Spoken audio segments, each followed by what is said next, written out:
Why do we love art glass? Why do we as collectors sometimes fill our homes with a little bit more than our homes can accommodate?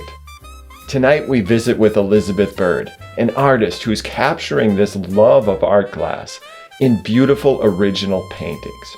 Please join us. You are watching the channel for Fenton Glass, Lamps, and Victorian Style, with your host, James Bartosh. Elisabeth is a West Virginia native who has an amazing collection and a deep love for Fenton glass. Hello, Elisabeth. Tell us about your work and what inspired you. As a creative, you know how they're always telling you to write what you know, or video what you know, or talk about what you know. So it only makes sense. This is being from West Virginia and an artist.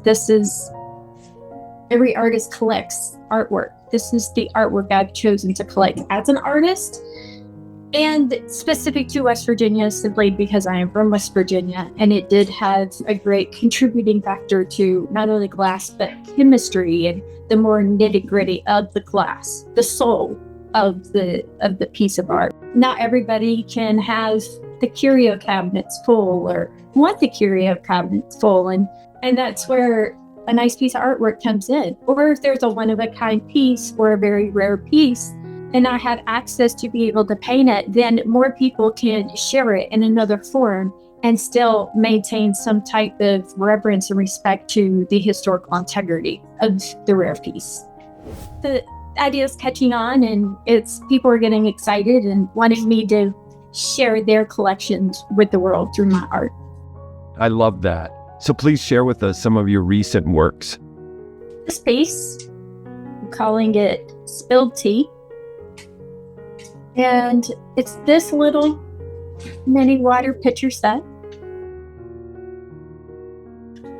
And today's terminology, people are, when they talk about gossiping, they're like, let's spill the tea. And so I just put a little tea in the cups and I tossed them over to spill the tea. You know, if you're gonna spill the tea, you might as well do it with Fenton glass, right? How neat. This one is a bird of happiness. This bird is my husband's grandmother had this bird. She decorates her house. Every holiday, everything, she decorates her house. And so this bird would appear and disappear throughout the seasons and decorate. And so after the birth of my husband and I, our daughter, and we named her after Fenton, her middle name being Fenton, she gifted me this bird of happiness for Christmas year before last. So I painted grandmother's bird of happiness with a cluster of grapes. That's beautiful. The shoe painting is 3 different shoes for my collection. The topaz shoe actually glows, and in the painting I have UV reacted paint, and so the shoe actually glows and the painting goes well. Amazing. So we all share this love of art glass as collectors.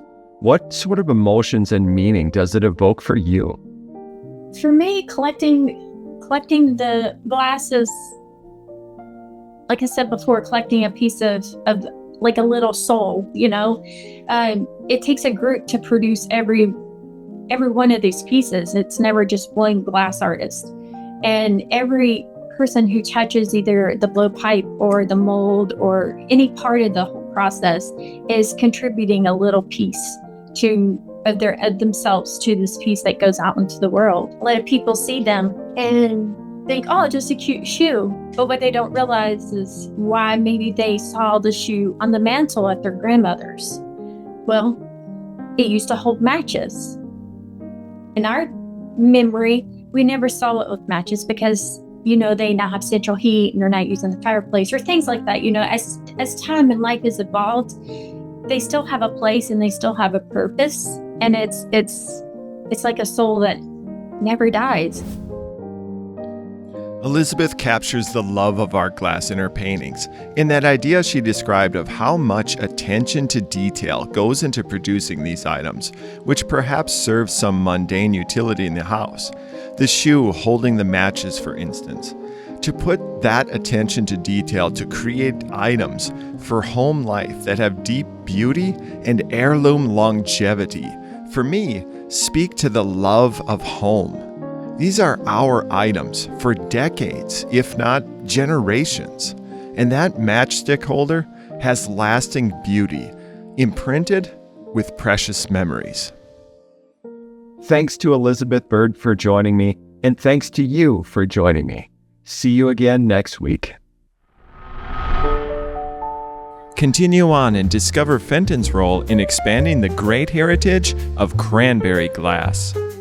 Click to see that special content now. And for other shows on differing topics, visit nfeedvideo.com.